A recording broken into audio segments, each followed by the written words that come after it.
أعوذ بالله من الشيطان الرجيم. بسم الله الرحمن الرحيم. الحمد لله رب العالمين. الصلاة والسلام على رسول الله محمد وعلى آله وصحبه أجمعين. السلام عليكم ورحمة الله وبركاته. Hayırlı günler, Allah subhanahu teala hayırlı turmuşlar nasip etsin. İlk günlerimizge tanıştık.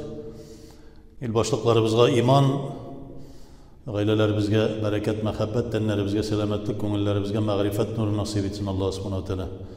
Şimdi Allah teala bizge bu dünyada yaşayış meselelerini anlatıp, siz birbiriniz tuğanlar gibi. Allah teala'ga iman getirgen bendeler bir maksatta, bir yönelişte, bir bina kibikti. Kal bunyanin mersus. Siz ruhi kardeşler, ruhi tuğanlardı. Lakin bilip durunuz, kan tuğanlığı, yani sizin nesil boyunca tuğanlığınız ansı üstünürek. Ansarlar da, muhacirler de birbirlerine tuğanlar kibik. Birbirlerine yardımlaşırlar, birbirleri bilen beraber her vakitte de. Lakin tuğanlıklar, ciplerinizini üzmeyiz. Avle, yani onlar birinçil kan kardeşleriniz, özünüzden kan kardeşleriniz değil. Bir vakitte de tuğanlık ciplerinizini üze kurmeyiz. Silatul rahm yasağız. Yani tuğanlık cipleri bozulgan bolsa da birleştiririz, beylegiz, bağlağız. Ne için? Peygamber Aleyhisselam'ın bir hadisinde hatta şunday derecede eyte, yani duağız kabul olmaydı. Eğer de tuğanlık ciplerinizini birleştirmezseniz, beylemezseniz, düzeltmezseniz, kat'ur rahm, yani siz eğer de şu tuğanlıkını üzdüğünüz ise, tuğanlık ciplerini üzdüğünüz ise, o vakitte duağız kabul olmaydı. Ne için? Çünkü Allah subhanahu teala bizni şuşlay bir anadan, bir atadan bar kılgan, Adem aleyhisselam bilen Hava anamızdan, lakin şuluk vakitte bizni eti enileri bizden karındaşlar degen düşünceni bilgirtip turmuşumuzun devam etti. Karın degen söz şu ana karını degenini anlatır. Karındaş degen söz bir karından çıkan kişilerge anlatılır. Bir ananın karnından çıkanını anlatılır. Yani tuğanlık ciplerini bağlağız. Tuğanlık ciplerinizini üzmeyiz. Şeytan her vakitte de sizni soğuştururga tiler. Ata ana bilen balalarını soğuşturur. Abi bilen enini, apa bilen sengilini, sengil bilen abini, apa bilen enini soğuşturur, tuğanlık ciplerini üzdürüge tırıştırır. Ne için? Çünkü Peygamber Aleyhisselam aytıp tura, dualarınız kabul olmadı.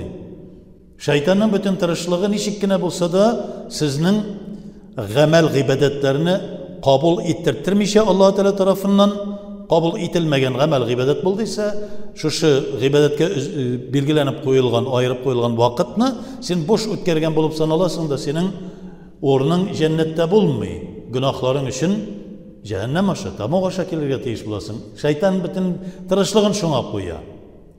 Şeytan kişi sıfatında da bula, jinler sıfatında da bula. Kişi suretinde de, jinler suretinde de. Hem de işten, kandan yürütürgen şeytan da bula, vesvese sala. Kişi suretindekiler, yani kaybirleri kilerler, şundaki kişiler gitti hazır. Senin etiyenin hakiki Müslüman tügül, abilerin hakiki Müslüman tügül, hakiki Müslüman bulmuş ol. Bismillahirrahmanirrahim neyte, La ilahe illallah neyte, Muhammed Resulullah neyte, Allah-u Teala geçanadı. Bu kişiyte. Ulgana gitmeyi, namaz okumayı, namaz okuyu almayalı.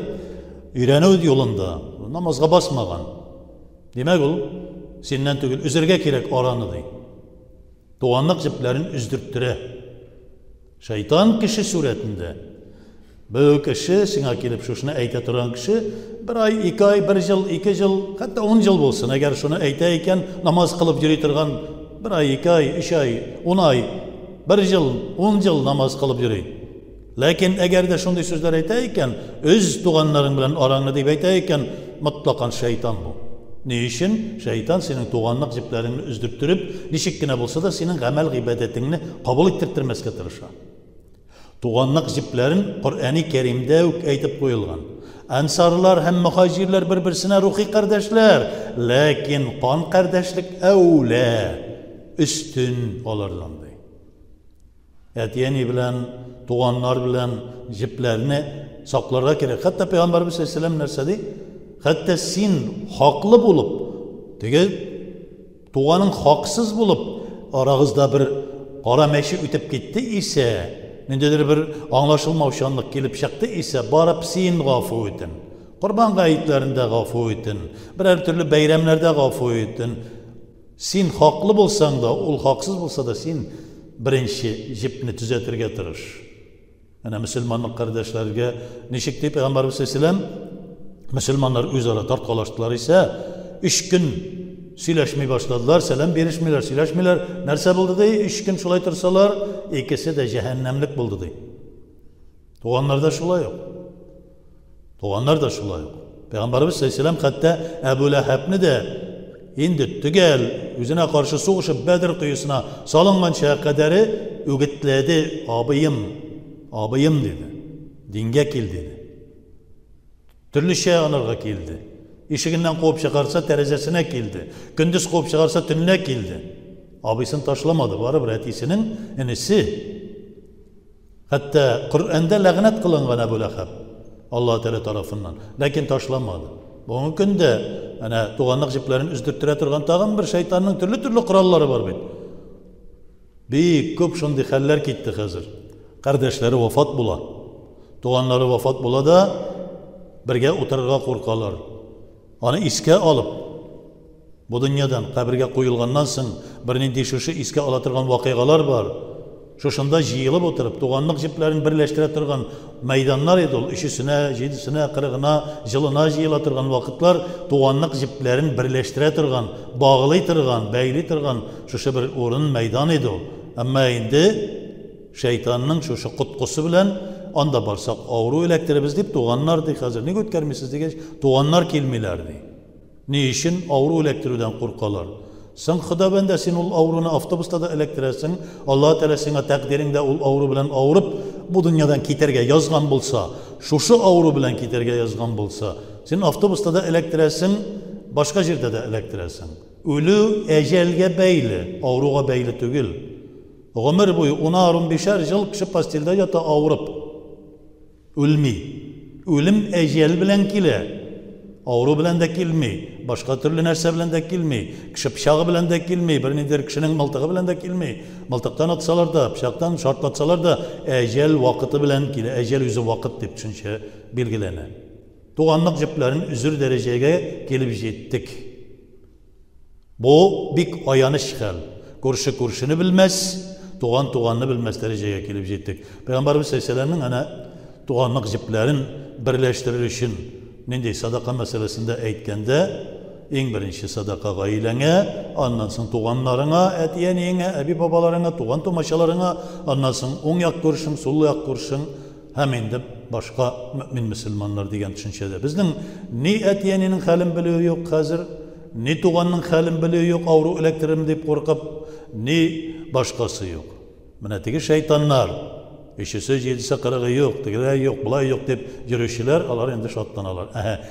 Yarar biz köpmegine öğütlesek de baribir jiyılılar idi, ama mında bizden şef, iblis, şoşundi avru bilen korkutup, bitirdi, tuğanlık jiplerin bitirdi. Biz bulay da aytıp qaraydıryk, namaz okumi yol senin, kafir ol etiyenin, ağan, bıratın senin, kafir ol deyip aytıp yürüydyryk, jеңelmeydiryk. Allah subhanahu teala şoşundi bir sınav berdi.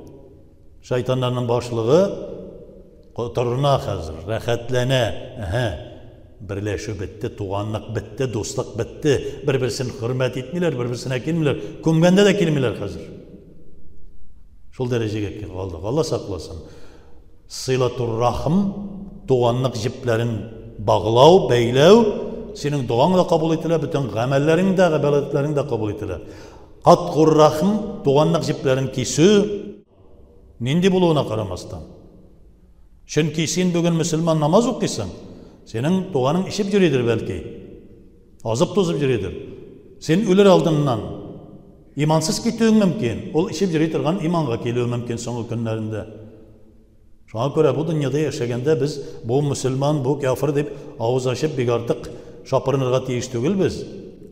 Allah Teala bilişi. Şuna göre nindi tuğanın buluğuna karamastan tuğanlık jiplerin üssen, katgır rahim bulsan, gamel ibadetlerin kabul edilmez. Allah saklasın, boşka yaşayan turmuş bulur. Allah Teala şunlardan saklasın. Her birimizin de ya Rabbim bela kaza, havuf hatırlardan, kayık hasretlerden sakla. İmansız ketüden sakla. Allahümme ahir suluşumuza kadar imanlı, İslam'ın namazlı, egelikli, tevfikli, hidayetli, bəxtli, rızıklı, ömürlü, sağ selamet bulup, sen rıza bulgan, senin süyüklü, doğru kulların bulup yaşayımızı nasip et. Rabbena atina fid dünya hasenete ve fil ahireti hasenete ve qina azabnar. Allah'ım.